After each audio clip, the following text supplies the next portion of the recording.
Hello guys, तो आज हम क्लास 10th का तीसरा चैप्टर जिसका नाम है दो चर वाले रैखिक समीकरण, उसका हम प्रश्नावली 3.3 का क्वेश्चन नंबर 3 सॉल्व करेंगे। क्वेश्चन नंबर 3 का एक सॉल्व करेंगे। तो हमारा क्वेश्चन दिया हुआ है, निम्न संख्याओं में रैखिक समीकरण युग्म बनाइए और उनके हल प्रतिस्थापन विधि द्वारा ज्ञात कीजिए। तो हमारा पहला में दिया हुआ है, पहला हमारा क्वेश्चन दिया हुआ है, दो संख्याओं का अंतर 16, 26 है। तो संख्या का अंतर कितना है? 26 है।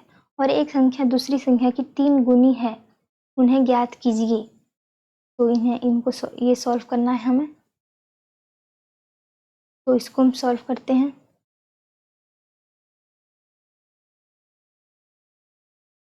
तो सबसे पहले यहाँ लिखना पड़ेगा हमें,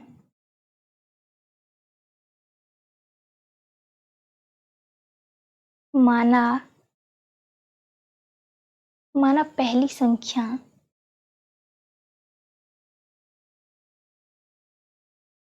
हम कुछ भी मान लेते हैं।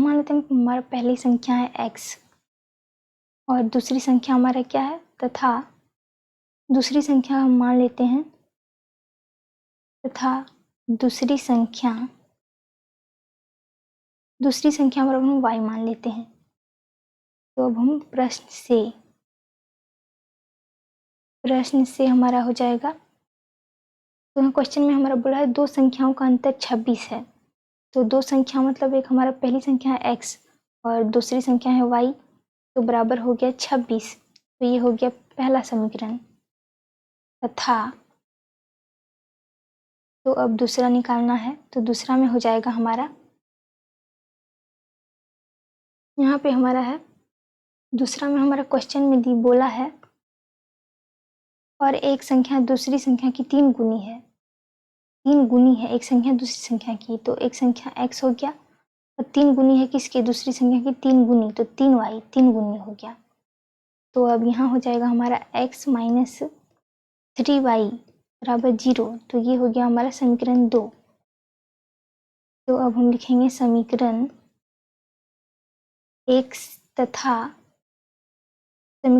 तथा 2 से। तो यहाँ हो जाएगा हमारा x माइनस वाई बराबर 26 और दूसरा है हमारा x माइनस 3y बराबर 0। तो यहाँ पे हमारा घटाने पर लिखेंगे तो यहाँ पे चिन्ह बदल जाएगा। तो घटाने पर यहाँ पे चिन्ह बदलेगा, तो यहाँ पे हो जाएगा हमारा प्लस है तो माइनस हो जाएगा, यहाँ पे प्लस हो जाएगा और यहाँ पे माइनस हो जाएगा। तो ये हमारा कट गया और यहाँ हो जाएगा हमारा 2y, यहाँ माइनस वाई है और यहाँ पे प्लस 3y है, तो 2y हो गया बराबर हो जाएगा यहाँ पे 26 हमारा। तो इसलिए यहाँ हो जाएगा, इसलिए y बराबर 26/2। तो यहाँ कट के हो गया हमारा 13। तो यहाँ हमारा y बराबर हो गया 13 और यहाँ पे हम y का मान समीकरण 1 में रखने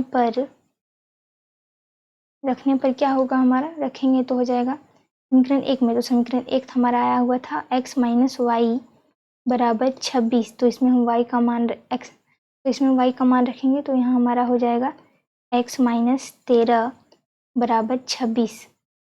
तो यहाँ हो जाएगा हमारा x बराबर 39। क्योंकि यहाँ पे 26, यहाँ पे हम थोड़ा शॉर्ट में बना देंगे, तो इसको हम शॉर्ट में नहीं बनाते हैं। तो यहाँ हमारा हो जाएगा x बराबर, यहाँ पे 26 है तो इधर प्लस है, तो इधर माइनस है, तो इधर आके प्लस में हो जाएगा हमारा 13। तो इसलिए यहाँ हमारा होगा x बराबर 39। अगर हम 13 और 26 को जोड़ेंगे तो हमारा हो जाएगा 39।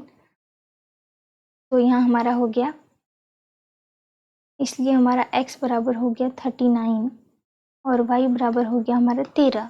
तो ये हो गया हमारा आंसर। तो मिलते हैं नेक्स्ट वीडियो में, तब तक के लिए थैंक यू। तो ये हो चुका हमारा सॉल्व।